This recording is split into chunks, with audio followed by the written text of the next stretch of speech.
అట్టే ఉంది.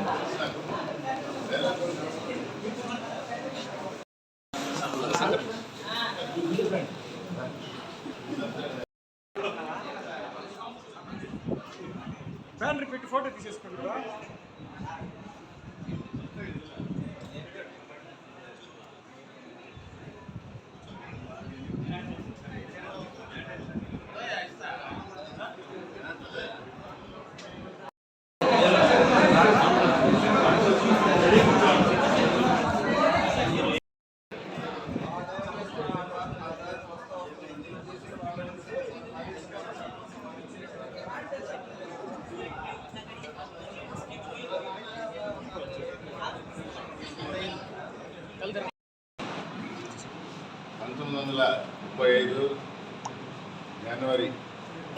ఫిబ్రవరి 20వ తేదీ జనార్దన్ రెడ్డి గారి జన్మదినం.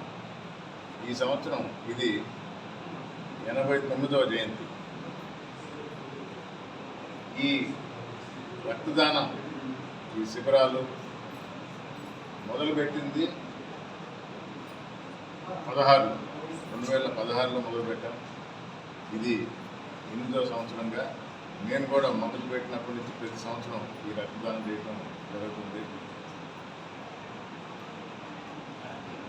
పై సంవత్సరం జనార్దన్ రెడ్డి గారికి 90 సంవత్సరాలు నిండుతాయి కాబట్టి ఘనంగానే ఇక్కడే వెంకటగిరిలో జరుపుకుంటామని వెంకటగిరి ప్రజలందరి మనులు కావాలని మరొకసారి కోరుకుంటాం.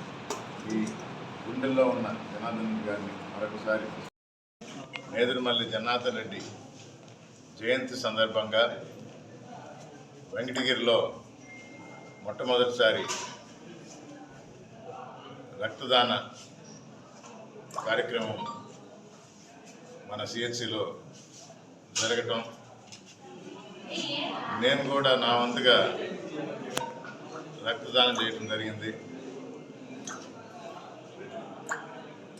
ఆయనకు గుర్తుగా ఆయన గుర్తుపెట్టుకొని తమ వంతు ప్రజలకు ఉపయోగపడేలా ఈ రక్తదానానికి వచ్చి రక్తదానం చేస్తున్న అందరికీ ప్రత్యేకంగా మా అభినందనలు, ధన్యవాదాలు.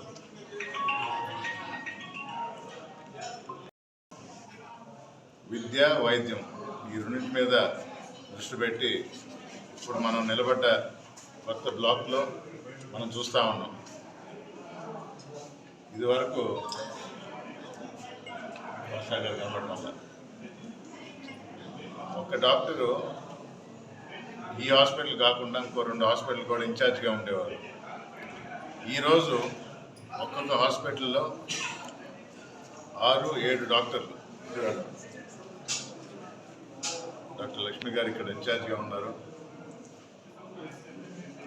వారికి ఒక డాక్టర్ని పెట్టడం కాకుండా అనుబంధంగా నర్సులు కానీ, అవసరమైన స్టాఫ్ కానీ, మరీ ముఖ్యంగా పరికరాలు, ఆపరేషన్ టేబుల్స్ కానీ ఇక్కడ చూస్తూ ఉంటే చిన్నపిల్లలకి అవసరమైన బెడ్స్, ఇబ్బంది కలిగినప్పుడు ఎక్విప్మెంట్ పేర్లు మాకు తెలియదు కానీ ఫోటోథెరపీ చిన్నపిల్లలకి ఇబ్బంది అయినప్పుడు ఇవి వాడతారు. ఇలా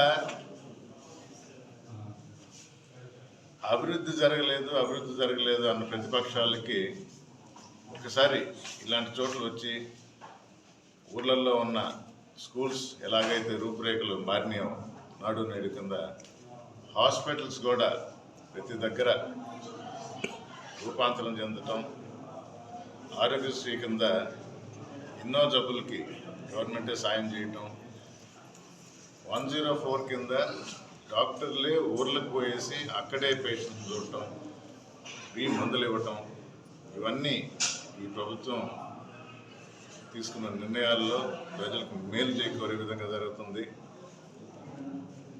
జనార్దన్ రెడ్డి గారి ఇష్టమైన ఆయన్ని ఎమ్మెల్యేగా చేసి ముఖ్యమంత్రిని చేసిన వెంకటగిరి నియోజకవర్గం,